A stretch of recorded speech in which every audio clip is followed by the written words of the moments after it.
વિદ્યાર્થી નેતા અને વાલી મંડળનો આગેવાન છું. અમે આ ખંડ અધ્યાપકો જે વર્ષોથી પીડા અને વેદના ભોગવી રહ્યા છે એમને સમર્થનમાં આવ્યા છે. તો એટલું કહેવા માગું છું કે સમાન વેતન હોવું જોઈએ.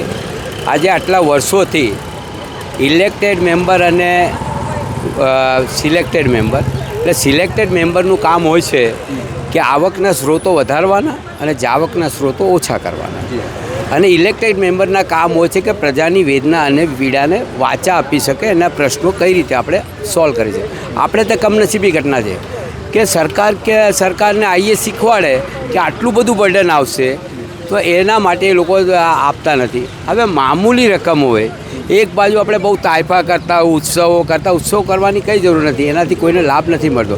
ઉત્સવો કરવા માટે સવારે 5 વાગે તમને નાના કુમળા માસૂમ બાળકોને લઈ જાઓ, લાખો કરોડોનો, એમાં ખાલી કોન્ટ્રાક્ટર કમાય છે, બીજો કોઈ કમાતો નથી. હવે એક સામાન્ય, હું તો કહું છું, આ લોકોને અભિવાદન કરું છું કે આટલા વર્ષોથી એ લોકો લડી રહ્યા છે તોય અંકબંધ છે.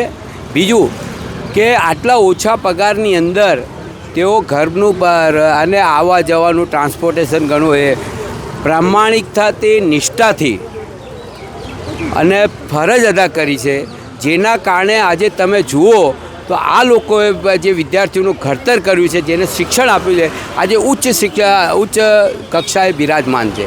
એમને સલ્યુટ કરવું પડે. આજે એમને બાળકો આજે સામાન્ય પગાર કે એક પેલો મજૂર કામ પેલો ઇલેક્ટ્રિશિયન જતો હોય ને તો દિવસના 1000 રૂપિયા લેતો હોય છે, 30,000 તો એ લઈ જાય છે. હવે ખંડ અધ્યાપક, ક્વોલિફાઈડ પ્રોફેસરો, ક્વોલિફાઈડ શિક્ષણ પાછળ એમને ખર્ચો કર્યો હોય અને પછી એ લોકોને ભીખ માંગવી પડે કે રોજ આંદોલન કરવું પડે, તો એ ગુજરાત માટેની કમનસીબી યોજના છે. એટલું જ નહીં, આ લોકો પોતાની રજૂઆત લઈને નામદાર હાઈકોર્ટમાં ગયા.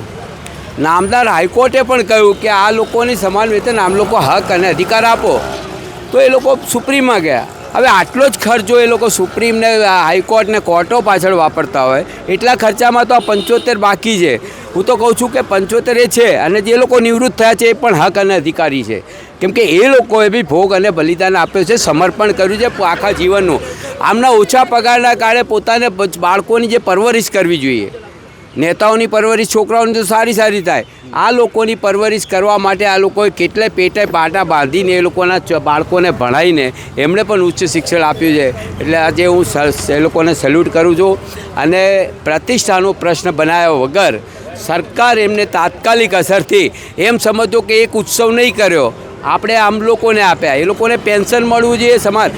એમટીએસના ડ્રાઈવરો સુપ્રીમ કોર્ટમાં, નીચે લેબર કોર્ટમાં જીત્યા, લેબર કોર્ટમાંથી હાઈકોર્ટમાં ગયા લોકો, સરકાર, કોન્ટ્રાક્ટરને સરકાર. સુપ્રીમે બી કહ્યું કે સમાન વેતન હોય છે, સુપ્રીમ કોર્ટનો ઓર્ડર છે.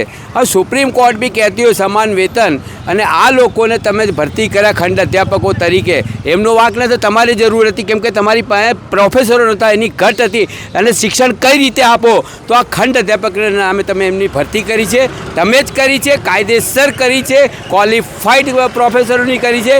પછી તમે એ લોકો સાથે અન્યાય કેમ કરી શકો? કોઈ કાળે કરી ના શકાય. આ સરકાર ફક્ત ને ફક્ત ઉત્સવ અને દેખાડો કરે છે. કોકના પેટમાં રોટલો પડતો હોય તો એ ના કરે, કોઈ કર્મચારીને ન્યાય મળતો હોય તો એ ના કરે. પેન્શનથી આજે એ લોકોને જે ગુજારા ચાલતા હતા, પેન્શન યોજનાઓ બી નવી.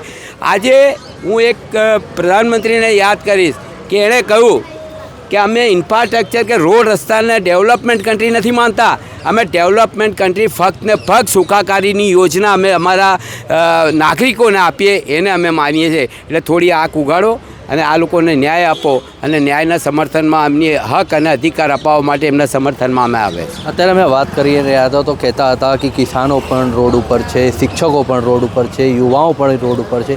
આ કેવી રીતે જોવો છો? શું આ વિકાસ છે? જો દેખાવડો વિકાસ છે. મેં તમને કહ્યું કે સુખાકારી યોજના, તમે ગેસની સબસિડી પાછી ખેંચો. આજે હું તમને કહું, હું તો ગર્વથી કહું છું કે કોંગ્રેસના શાસનની અંદર, હું કોંગ્રેસી છું એટલે નહીં, હું તો નીતિ સામે હંમેશા કોઈ બી પક્ષો લડતો આવ્યો છું. પીટીસીમાં એડમિશન મળતું હતું, ખાલી એડમિશન મળે તો એ માનતો હતો કે મારી સરકારી નોકરી પાકી થઈ ગઈ. આજે આપણે બીએડ માસ્ટર ડિગ્રી કરીએ તોય આપણી સરકારી નોકરી પાકી નથી થતી. તમે કોન્ટ્રાક્ટ સિસ્ટમો લાવ્યા છે, કોન્ટ્રાક્ટ સિસ્ટમમાં 20,000 25,000 તમે એ કરો છો, અને મળે, પેલાને માંડ બચારાને 8 થી 10 હજાર રૂપિયા મળે છે. સિસ્ટમ શેના માટે? તમે તમારી સરકાર છે, અમે તમને મત આપ્યા છે, અમને અમારા શિક્ષણ આજે એન્જિનિયરની વેલ્યુ તો એન્જિનિયરની વેલ્યુ નથી, કોઈ વસ્તુની વેલ્યુ નથી. પહેલાં તો આપણે એન્જિનિયર, એક બાજુ તમે સરકાર દુકાનો ખોલી દીધી, શિક્ષણનું વ્યાપારીકરણ કર્યું, આરોગ્યનું વ્યાપારીકરણ. અરે એક ગરીબ દેશના નેતાએ કહ્યું હતું પ્લેટફોર્મ ઉપર, 1 લાખની વેદની હતી, ટાલ કોટરાથી બી મોટો વિશાળ હોલ હતો, બુદ્ધિજીવી લોકો હતા અને અર્થશાસ્ત્રી હતા અને દુનિયાના તમામ બુદ્ધિજીવી. એક પ્રધાનમંત્રીએ એવું કહ્યું કે અમે દેશને કંઈ નથી આપતા, પણ દેશને અમે ખાલી 2 જ વસ્તુ આપીએ છીએ. હું આજે આખા વિશ્વના બધા દેશોના નામ ગણા કે એની મદદથી અમે લોકો ચાલે છે. અમારી પાસે ઔદ્યોગિક નથી, ઔદ્યોગિક વિકાસ થાય તેમ નથી, ખેતીવાડીનો વિકાસ થાય તેમ નથી, અમારી પાસે આવકના સ્ત્રોતો એવા કોઈ રસ્તા નથી, છતાં અમે એક શિક્ષણ મફત આપીએ છીએ અને આરોગ્ય મફત આપીએ છીએ. અને જે ઓડિયન્સ પેલો ત્યાંથી સ્ટેજ ઉપરથી એની ખુરશી ઉપર ના બેઠો, 1 લાખ બુદ્ધિજીવી લોકો તાળીઓથી એને વધાવતા ગયા. એવું કામ જો આ સરકાર કરે તો અમે બી વધાવીએ, આખું દેશ વધાવે અને વિશ્વગુરુ તમને ત્યારે કહીએ. લોકોના છીનવા આજે બેંકોની અંદર તો પહેલાં 100 રૂપિયા પડ્યા રહેતા હતા તો 105 થતા હતા, આજે તમારા 2000 5000 પડ્યા હોય તો ક્યાંથી કઈ રીતે કપાય છે? ચારે બાજુથી ટેક્સ, ચારે બાજુથી લૂંટ. આપણે જે કમાઈએ છીએ ક્યાંથી કયા પ્રત્યક્ષ કે પરોક્ષ રીતે જઈ રહ્યું છે. એટલે પહેલાં 25 જણનું કુટુંબ રહેતું હતું તો આપણે ઉત્સવ વાર તહેવારો સરસ રીતે મનાવતા હતા. આજે 2 જણ કમાનાર હોય, 4નું કુટુંબ હોય તો પણ એના મુખ ઉપર લાલી નથી દેખાતી, કોઈ તહેવાર જેવું નથી લાગતો. હવે સંયુક્ત કુટુંબ હતા, એક કમાતો હતો તોય 30 જણ એન્જોય કરતા હતા, ખુશી કે આજે દિવાળી છે. હવે આ લોકો કઈ રીતે જીતા હશે? હું સેલ્યુટ મારું છું. આ લોકોને થોડીક સદબુદ્ધિ મળે સરકારને, એમના ગજવામાંથી પૈસા નથી કાઢવાના, પ્રજાના પૈસે. અને એ લોકોએ પ્રજાને પોતાનું જીવન સમર્પણ કર્યું છે, શિક્ષણ આપ્યું છે, ઘડતર આપ્યું છે અને વિદ્યાર્થીઓને ઘડતર કરીને એને આગળ ટોપ સુધી પહોંચાડ્યા છે. એવા લોકોને સેલ્યુટ કરતાં એમની વેદના સમજીને, પીડા સમજીને સરકાર આપે, એ જ અમારી માંગણી છે. આપણે બીજા પણ જોડે વાત કરવાનો પ્રયાસ કરીશું. જી, શું નામ છે આપનું? મારું નામ ભરત દરજી. શું કહેશો આજે આ આંદોલન અહીંયામાં આવ્યો છે? બસ છેલ્લા 32-33 વર્ષથી પાર્ટ ટાઈમ જોબ કરું છું. કોઈ ઇન્ક્રીમેન્ટ, કોઈ એક્સ્ટ્રા સેલરી, કંઈ જ નહીં. અમને અમારો હક મળતો જ નથી. હવે શું કરશો? કેટલા લોકો જોડે વાત કરી, એ લોકો કહી રહ્યા છે કે 2 કે 3 વર્ષમાં હવે અમારો રિટાયરમેન્ટ આવી જશે. હજુ સુધી અમારી જે માંગો છે હજુ સુધી પૂર્ણ નથી થઈ. એટલે સાંભળતા જ નથી એ લોકો, ના પાડતા નથી ને કામ કરતા નથી. એટલે રાજકારણી વિશે એવું આટલા વર્ષોથી એટલું હું શીખ્યો કે ના પાડવાની નહીં, કામ કરવાની. એઝ એ શિક્ષક તરીકે, શિક્ષક પાસે બધા તરીકે વિદ્યાર્થીઓ આવે છે, એ આગળ અલગ અલગ જઈને કોઈ પોલિટિશિયન બને છે, કોઈ સાયન્ટિસ્ટ બને છે, કોઈ બ્યુરોક્રેટ્સમાં જાય છે.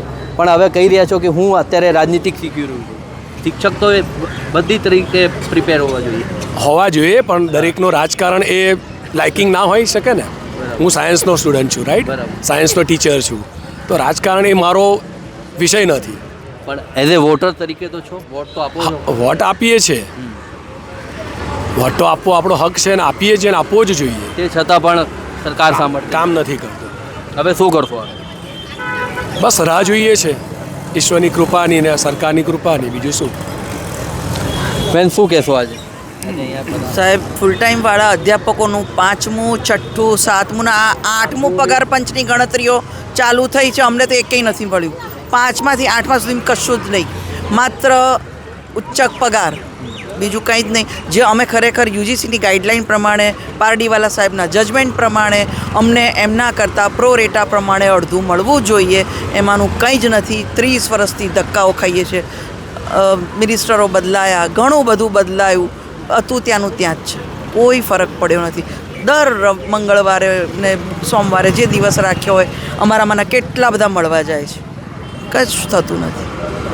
હવે સાંભળવું જોઈએ, બહુ હદ થાય છે. અમને પોતાને નથી ગમતું કે એક ટીચર તરીકે અમે એટલું બધું, જેને કહે કે આટલી બધી વેદનાઓ હોવા છતાં અમારા સ્ટુડન્ટ્સને અમે ક્યાંય પાછી પાણી નથી કરી ભણાવવામાં કે એને એજ્યુકેશન આપવામાં, કશું જ નહીં. અમારા સ્ટુડન્ટ્સને ખબર પડી ગઈ છે કે આ લોકોને કે હવે અમે ભણીને શું કરશું, અમારા સાહેબોને ને અમારા મેડમને ન્યાય નથી મળતો તો અમે ભણીને અમને શું ન્યાય મળશે? જે સરકાર અમારા ગુરુઓને ન્યાય નથી આપતી તો અમને શું આપશે? આવા પ્રશ્નો એ પૂછે છે ત્યારે અમને જવાબ આપવો ભારે પડી જાય છે. આપને લાગે છે વિકાસ થઈ રહ્યું છે? વિકાસ તો ઘણો છે જ સાહેબ, એમાં કોઈ ના નથી. અમને જ કેમ અન્યાય છે, મારો એ પ્રશ્ન.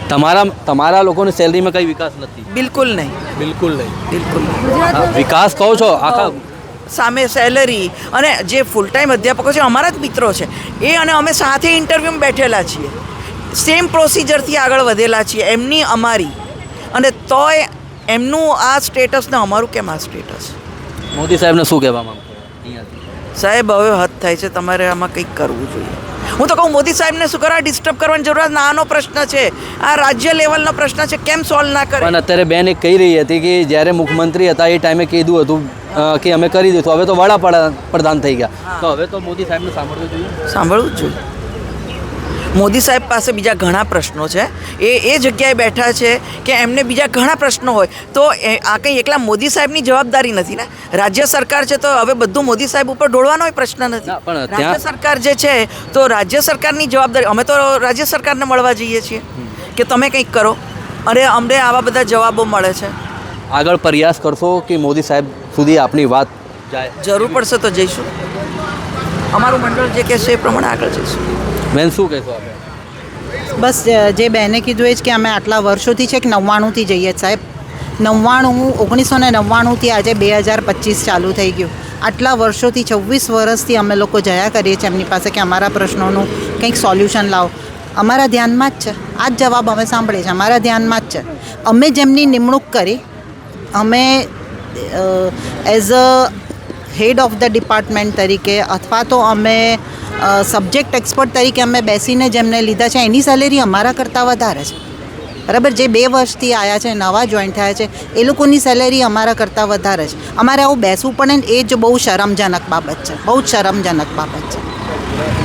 શું કહેવા માંગશો? આ શિક્ષણની અંદર આવી સ્થિતિ આવી છે, કેમ કે શિક્ષક જે છે એ દેશની રીઢની હડ્ડી હોય છે અને વિદ્યાર્થીઓ ત્યાં ભણવા માટે આવે છે. એમને સમજવાનું, અમે તો કંઈ આટલા હવે અમે આનાથી પણ વધારે જલદ જે આપવું પડશે આપશું જો નહીં કરે તો. હવે અમને પણ થાકી ગયા છે ને અમને હવે કંટાળો આવવા માંડ્યો છે કે આવી રીતે દર વર્ષે બેસવાનું જ શેનું પડે? તમે અમને બેસવું શું કરવા પડે? અમારે માગવું શું કામ પડે? તમારે 8મું પગાર પંચની ગણતરીઓ ચાલુ થઈ ગઈ, અમને હજી તમે દર 3 વર્ષનો જે નાનો પગાર વધારો છે ને એ પણ અમને હજી 2019નો કે 18નો આપ્યો છે, હજી 22નો બાકી છે, 25નો બાકી છે, એ પણ નથી આપતા અમને. નાનો સરખો જે છે ને એ પણ નથી આપતા. જી, શું કહેવા માંગશો? અમારા ખંડ સમયના અધ્યાપકો છે એ સાહેબ ટોટલી પ્રોસિજરમાંથી પસાર થઈને આવે છે. ઇન્ટરવ્યૂ પછી લાયકાત બધી રીતે એ લોકો ક્વોલિફાઈડ છે અને એ ખંડ સમયના અધ્યાપક તરીકે એમની નિમણૂક મળી ગઈ. જેટલી ક્વોલિફિકેશન અત્યારે 3.5 લાખ રૂપિયા પગાર મેળવતો અધ્યાપક છે એટલું જ ક્વોલિફિકેશન અમારા અધ્યાપકો જે 8.5થી માંડી અને 25,000 રૂપિયા સુધીનો પગાર મેળવે છે ને એના પાસે એટલું જ ક્વોલિફિકેશન છે. એ અત્યારે જેના ઇન્ટરવ્યૂ લે છે અને એ સિલેક્ટ થાય છે અધ્યાપક સહાયક તરીકે, તો એનો પગાર પણ એ સામે ઇન્ટરવ્યૂ જે અમારો ખંડ સમયનો અધ્યાપક લે છે એનાથી વધારે છે. એટલે ખરેખર અતિશય શોષણ થાય છે. આ સાહેબ 30 વર્ષ થઈ ગયા, એકને એક પ્રશ્ન કોર્ટમાં કોર્ટના ચુકાદા આવી જાય અને કોર્ટના ચુકાદાનો અમલ ન કરવો, યુજીસી હુકમ કરે, યુજીસીના દરેક જે કાંઈ હુકમ છે એનો અમલ સરકારશ્રી કરે છે, પણ માત્ર અને માત્ર એક અમારા માટે જે પ્રોરેટા આપવાનો યુજીસીએ હુકમ કર્યો છે તો એ એક જ હુકમ એને એમ કે પાળવામાં શું તકલીફ પડે છે, એ હુકમને પાલન કરવામાં એમને ક્યાં તકલીફ છે અને શા માટે અમારા એક નાના એવા વર્ગને આવી રીતના શોષણ કરી અને પાયમાલ કરે છે. અમારું કુટુંબ જીવન પણ સાહેબ તમે જુઓ તો સામાન્ય જેવું થઈ ગયું છે. બહાર અમે કોકને વાત કરીએ તેમ કે લે તમે તો પ્રોફેસર છો, તમારો તો આટલો પગાર હતો, પણ અમે કેવી રીતે કહેવા જઈએ કે ભાઈ અમારો પગાર સામાન્ય એવો 8,500થી માંડી અને 25,000 રૂપિયા જેવો અમારો નજીવો પગાર છે. અમે કોઈ દુકાને 5 રૂપિયા ઓછા કરવા હોય ને કોઈ વસ્તુના તો અમને તરત જ પ્રશ્ન લે સાહેબ 5 રૂપિયા ઓછા કરાવો છો, તમારે તો આટલો પગાર હશે. એ લોકો બધાને અમે અમારી વેદના છે એ કહી નથી શકતા, એટલે માત્ર અમારી વેદના સાંભળી સરકારશ્રી માનવતાના ધોરણે માનવતા દર્શાવી અમને શાંતિથી અમારું શેષ આયુષ્ય, હવે તો અમે નિવૃત્તિના આરે છીએ, બહુ બધાને 4 વર્ષ 5 વર્ષમાં બધા જ નિવૃત્ત થાય, તો અમારું શેષ આયુષ્ય, અમારું હવે પછીનું જે જીવન છે એ સુખરૂપ બને એને ધ્યાનમાં રાખી અને યુજીસીના અને કોર્ટના આદેશ પ્રમાણે અમારે બીજું નથી જોતું, અમારો કોઈ માંગણી નથી, પણ કોર્ટે જે આદેશ કર્યો છે ને યુજીસીએ જે આદેશ કર્યો છે એ જ પ્રમાણે જે અમારો હક છે એ જ અમે માંગી છીએ, અને જો એ અમને આપે અને અમારું શેષ આયુષ્ય જે કાંઈ છે એ સુખરૂપ જાય એવી જ અમે એક માંગણી સરકારની પાસે કરીએ છીએ, અને અમારો પ્રશ્ન જેમ બને એમ જલ્દીમાં જલ્દી વહેલી તકે એ એનો ઉકેલ લાવે અને અમને ન્યાય આપે એવી જ અમારી માંગણી અને અમારી લાગણી છે સરકાર પાસે. સાહેબ અહીંયા જે બેઠા છે ને બધા એક્સ્ટ્રા ઓર્ડિનરી પ્રોફેસર છે, એક્સ્ટ્રા ઓર્ડિનરી, એકને તમે જુઓ ક્લાસમાં જઈને જુઓ કેવું ભણાવે છે, કોઈ પાછી પાણી નથી, આટલો બધો પ્રશ્ન હોવા છતાં એવા ગુરુઓ છે બધા. તો આ હતા અહીં જે આજે અખિલ ગુજરાત ખંડ જે અધ્યાપકો છે, જે મંડળ દ્વારા આજે જે અહીંયા આંદોલન કરવામાં આવ્યું છે, એ લોકોની જે માંગ છે કહેવામાં આવી રહી છે કે કોર્ટ પણ કીધું છે કે આ લોકોની જે સેલરી છે એ એમને લોકોને મળવા જોઈએ, અને હજુ સુધી આ લોકો 1995થી આ લોકો આપણી માંગને લઈને બેસા છે, પણ હજુ સુધી સરકાર સાંભળવા માટે તૈયાર નથી. બીજા ખબર માટે બના રહો ઇન્ડિયા વોઇસ ગુજરાત સાથે. હું રાહુલ પાંડે, અમદાવાદ.